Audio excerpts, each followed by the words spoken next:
ಇಲ್ಲಿ ಕೆ ಕಡೆಯಿಂದ ಸಿಟಿ ವಿದ್ಯಾರ್ಥಿಗಳಿಗೆ ಒಂದು ಬಿಗ್ ಗುಡ್ ನ್ಯೂಸ್ ಬಂದಿದೆ. ಡೆಫಿನೆಟ್ಲಿ ಈ ಒಂದು ಅಪ್ಡೇಟ್ ಕೇಳಾದ್ಮೇಲೆ ನೀವು ಎಷ್ಟೊಂದು ಜನ ಖುಷಿ ಪಡ್ತೀರಾ. ಆ ರೀತಿ ಇದೆ ಒಂದು ಅಪ್ಡೇಟು. ಮತ್ತೆ ಇನ್ನೊಂದು ಅಪ್ಡೇಟ್ ಏನಪ್ಪಾ ಅಂದ್ರೆ, ನೀವು ಎಲ್ಲರೂ ಕೂಡ ಮೇ 5ನೇ ತಾರೀಕು ಒಳಗಡೆ ಈ ಒಂದು ಕೆಲಸನ ಕಡ್ಡಾಯವಾಗಿ ಮಾಡಬೇಕಾಗುತ್ತೆ.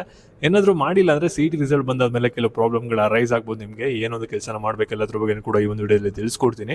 ಸಿಟಿ ಎಕ್ಸಾಮ್ ಬರ್ದಿದ್ದೀರಾ, ಹಾಗೆ ಕೌನ್ಸಿಲಿಂಗ್ ಅಟೆಂಡ್ ಮಾಡಬೇಕು ಅಂತ ಅನ್ಕೊಂಡಿದ್ದೀರಾ ಅಂದ್ರೆ ನಿಮ್ಗೆಲ್ಲರಿಗೂ ಕೂಡ ಈ ಒಂದು ವಿಡಿಯೋ ಇಂಪಾರ್ಟೆಂಟ್ ಆಗಿರುತ್ತೆ. ಪ್ರತಿಯೊಬ್ಬರು ಕೂಡ ವಿಡಿಯೋನ ಗಮನ ಇಟ್ಟುಕೋನವರೆಗೂ ಕೂಡ ನೋಡಿ.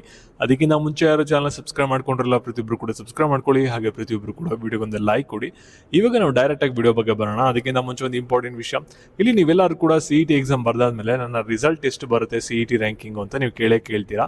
ಅದಕ್ಕೋಸ್ಕರ ಇಲ್ಲಿ ಫ್ರೀ ರ್ಯಾಂಕ್ ಪ್ರಿಡಕ್ಟರ್ ಇದೆ. ಇಲ್ಲಿ ಜಸ್ಟ್ ನಿಮ್ಮ ಸಿಟಿ ಮಾರ್ಕ್ಸ್ನ ಎಂಟರ್ ಮಾಡಿ, ನಂತರ PUC ಥಿಯರಿ ಮಾರ್ಕ್ಸ್ನ ಎಂಟರ್ ಮಾಡಿ, ನಂತರ ಸಬ್ಮಿಟ್ ಅಂತ ಕೊಡಿ. ಸಿಟಿ ರಿಸಲ್ಟ್ ಅನೌನ್ಸ್ಮೆಂಟ್ ಆಗಬೇಕಾದ್ರೆ ನಿಮ್ಮ ಸಿಟಿ ರ್ಯಾಂಕಿಂಗ್ ಎಷ್ಟು ಬರ್ಬೋದು ಅನ್ನೋ ಒಂದು ಪ್ರಿಡಕ್ಟ್ ಮಾಡಿ ತೋರಿಸಿದೆ. ಕಂಪ್ಲೀಟ್ಲಿ ಫ್ರೀ ಇರುತ್ತೆ. ಒಂದ್ಸಲ ಕ್ಲಿಕ್ ಮಾಡಿಬಿಟ್ಟು ನಿಮ್ಮ ರಿಸಲ್ಟ್ನ ಚೆಕ್ ಮಾಡ್ಕೊಳ್ಳಿ, ರಿಸಲ್ಟ್ ಬರೋಕ್ಕಿಂತ ಮುಂಚೆ. ಓಕೆನಾ? ಇವಾಗ ನಾವು ಬ್ಯಾಕ್ ವಿಡಿಯೋ ಬಗ್ಗೆ ಬರೋಣ. ಈಗ ಪ್ರತಿಯೊಬ್ಬರು ಕೂಡ ವಿಡಿಯೋನ ಗಮನ ಇಟ್ಟುಕೋನವರೆಗೂ ಕೂಡ ನೋಡ್ತಾ ಹೋಗಿ. ಇಲ್ಲಿ ನೀವೆಲ್ಲರೂ ಕೂಡ ಇವಾಗ ಸಿಟಿ ಎಕ್ಸಾಮ್ನ ಮುಗಿಸಿದ್ದೀರಾ. ಸಿಟಿ ಎಕ್ಸಾಮ್ ಎಲ್ಲ ಕೂಡ ಮುಗಿಸಾದ್ಮೇಲೆ ನೆಕ್ಸ್ಟ್ ನೀವು ರಿಸಲ್ಟ್ ವೆಯ್ಟ್ ಮಾಡ್ತೀರಾ. ರಿಸಲ್ಟ್ ಬಂದಾದ್ಮೇಲೆ ಕೌನ್ಸಲಿಂಗ್ ಸ್ಟಾರ್ಟ್ ಆಗುತ್ತೆ. ರಿಸಲ್ಟ್ ಯಾವಾಗ ಬರುತ್ತೆ ಅನ್ನೋದ್ರ ಬಗ್ಗೆ ನಮ್ಮ ಚಾನಲಲ್ಲಿ ಆಗಲೇ ಒಂದು ಅಪ್ಡೇಟ್ ಮಾಡಿದ್ದೀವಿ. ರೆಗ್ಯುಲರ್ ಆಗಿ ನಮ್ಮ ಚಾನಲ್ನ ಫಾಲೋ ಮಾಡ್ತಾ ಇದ್ರೆ ಆ ಒಂದು ಅಪ್ಡೇಟ್ ಕೂಡ ನಿಮ್ಗೆ ಗೊತ್ತಿರುತ್ತೆ. ಇವಾಗ ಸಿಟಿ ವಿದ್ಯಾರ್ಥಿಗಳು, ನೀವು ಯಾರು ಸಿಟಿ ಎಕ್ಸಾಮ್ ಬರಿತಾ ಇದ್ದೀರಾ, ನಿಮಗೆ ಮುಖ್ಯವಾಗಿ 2 ಅಪ್ಡೇಟ್ ಇದೆ. ಒಂದು ಗುಡ್ ನ್ಯೂಸ್ ಇದೆ, ಮತ್ತೆ ಇನ್ನೊಂದು ಅಲರ್ಟ್ ಇದೆ.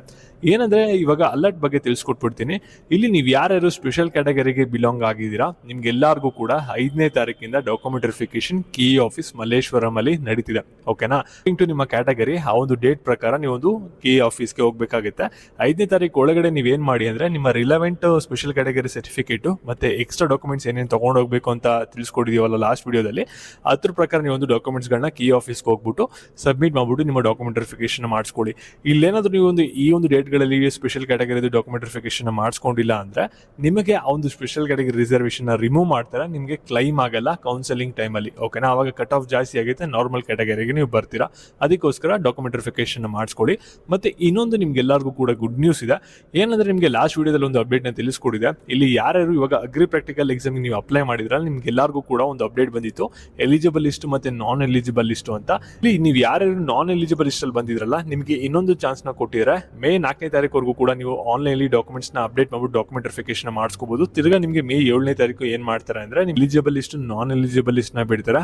ತಿರ್ಗಾ ಒಂದು ಎಲಿಜಿಬಲ್ ಲಿಸ್ಟ್ ನ ಬಿಡ್ತಾರೆ. ಆ ಒಂದು ಲಿಸ್ಟ್ ಅಲ್ಲಿ ನಿಮ್ಮ ನೇಮ್ ಏನಾದ್ರು ಬಂತು ಅಂದ್ರೆ 8ನೇ ತಾರೀಕು ನೀವು ಒಂದು ಆಲ್ ಟಿಕೆಟ್ ನ ಡೌನ್ಲೋಡ್ ಮಾಡ್ಕೊಂಡು ಎಕ್ಸಾಮ್ ನ 10ನೇ ತಾರೀಕು ನೀವು ಬರೀಬಹುದಾಗಿರುತ್ತೆ. ಈ ಒಂದು ವಿಡಿಯೋ ಯಾರಿಗೆ ಸಹಾಯ ಆಗುತ್ತೆ ನಿಮ್ಮ ಫ್ರೆಂಡ್ಸ್ ಗಳಿಗೆ, ಅವ್ರಿಗೆಲ್ಲರಿಗೂ ಕೂಡ ಶೇರ್ ಮಾಡಿ. ನೆಕ್ಸ್ಟ್ ಇದೇ ರೀತಿ ಅಪ್ಡೇಟ್ಸ್ ಗಾಗಿ ಚಾನಲ್ ಸಬ್ಸ್ಕ್ರೈಬ್ ಮಾಡ್ಕೊಳ್ಳಿ. Thank you.